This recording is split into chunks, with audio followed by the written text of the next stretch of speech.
Prologue. An uneasy feeling nudged at Patrick Finney as he peered through the dense morning fog that blanketed the river.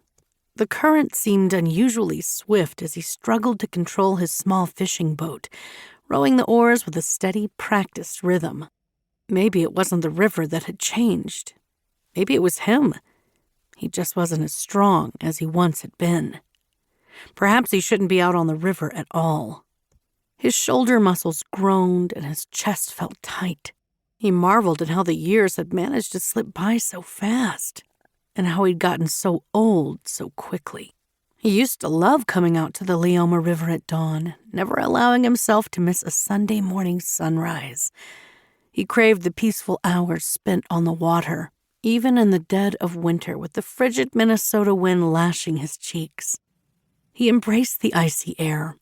It exhilarated him, made him feel more alive.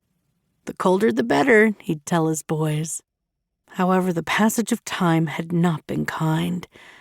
Now the frosty air seeped into his bones, causing his joints to ache.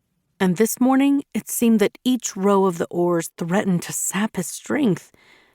But he wasn't ready to succumb to the perils of old age.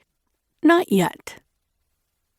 He angled the boat toward his favorite fishing spot near the middle of the river underneath the bridge. As he pumped the oars, he thought about his sons, now grown and gone, and his wife, who had passed away years before. Patrick remembered the way she'd smile, her face lighting up on the days when he'd come home with a good catch for their Sunday dinner, and the way disappointment would cloud her eyes on the rare occasions he'd come home empty-handed. The memories of years past, when the kids were still at home and his wife was well, brought a smile to his lips. He'd rode on through the thick blanket of fog, determined to make it out to his spot. Although he ate his meals alone now, he relished the thought of fresh walleye or sauger for dinner. He'd stay out here all day if need be. And if the fish refused to bite, at least he could enjoy the splendor of the river. He knew his days on the water were numbered, that the time would finally come when he could no longer manage to handle the boat. Through the haze, he spotted the silhouette of the bridge in the distance. Pulling the oars from the water, he allowed the swift-moving current to guide him. When he reached the magic spot over a rock pile, he dropped his small anchor into the river. He flipped open his tackle box and withdrew his favorite lure, grub on a jig. As he cast his line into the water, a stiff gust of wind parted the fog. And just for a moment, Patrick could have sworn he'd seen something suspended beneath the center of the bridge. Something big. He blinked and the image was swallowed by the fog. Had it been his imagination?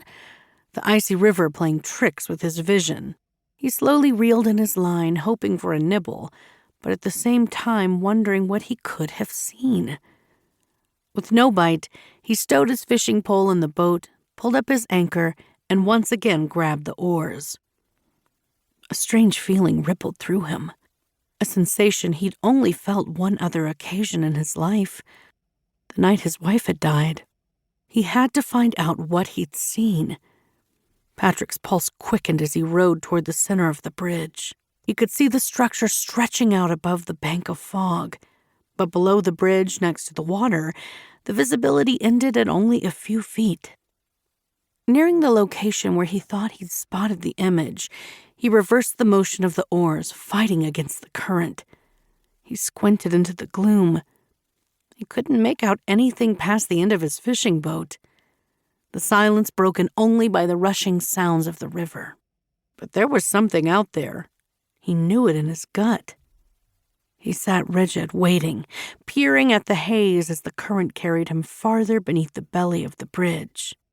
A sudden blast of wind sliced through the fog, and then he saw it, dangling from the bridge, a rope, with something large tied to the end, something he couldn't quite distinguish.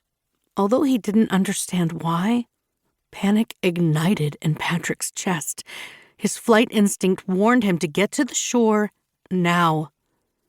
Something was wrong here. Very wrong.